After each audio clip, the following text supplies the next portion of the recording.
এভাবে তীব্র স্রোতের মুখে নিজের জীবন বাজি রেখে সন্তানের কবর রক্ষার আপ্রাণ চেষ্টা এক বাবার। চারদিকের ধেয়ে আসা রাক্ষসে পানি যাকে এক চুলো নড়াতে পারছে না, তিনি কোনো অতিমানব নন, তিনি কেবলই একজন বাবা, যিনি প্রকৃতির নির্মম বাস্তবতার বিরুদ্ধে বুক চিতিয়ে লড়াই করছেন। যে দৃশ্য দেখে চোখের পানি ধরে রাখতে পারেননি অনেকেই। মানুষ বন্যায় নিজের ঘর আর সেই সম্বলটুকু বাঁচায়, কিন্তু এই বাবা বাঁচানোর চেষ্টা করছেন তার কলিজার টুকরো সন্তানের শেষ চিহ্নটি, যেখানে পরম শান্তিতে ঘুমিয়ে আছে তার আদরের সন্তান। সেই কবরটি গ্রাস করতে ধেয়ে আসছে পানির উত্তাল ঢেউ। একদিকে নিজের জীবনের চরম ঝুঁকি, অন্যদিকে মৃত সন্তানের প্রতি সীমাহীন ভালোবাসা।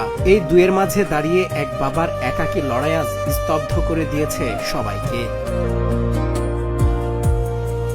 হৃদয় বিদারক এই দৃশ্যটি দেখা গেছে আকস্মিক বন্যায়। বন্যার তোড়ে যখন একের পর এক বাড়িঘর তলিয়ে যাচ্ছে, ঠিক তখনই বাবা ছুটে গেছেন তার মৃত ছেলের কবরের কাছে। কোনো আধুনিক সরঞ্জাম ছাড়াই কেবল কয়েকটি বাঁশ আর টিনের টুকরো দিয়ে পরম মমতায় আগলে রাখার চেষ্টা করছেন সন্তানের শেষ স্মৃতিটুকু।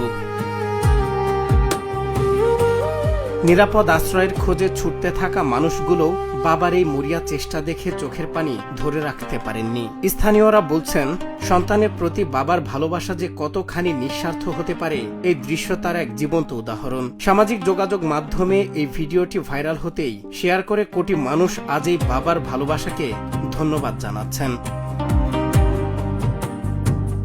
প্রকৃতি হয়তো সবটুকু শক্তি দিয়ে এই কবরটিকে নদীগর্ভে বিলীন করতে চাইছে, কিন্তু তার চেয়েও হাজার গুণ শক্তিশালী হয়ে দাঁড়িয়ে আছে এক বাবার ভালোবাসা। এই বন্যা হয়তো একদিন নেমে যাবে, কিন্তু স্রোতের বিপরীতে দাঁড়িয়ে থাকা এই বাবার আকুলতা কি কোনোদিন মুছতে পারবে? সন্তানের জন্য বাবার এই আত্মত্যাগের মূল্য কি আসলেই কোনো কিছু দিয়ে শোধ করা সম্ভব?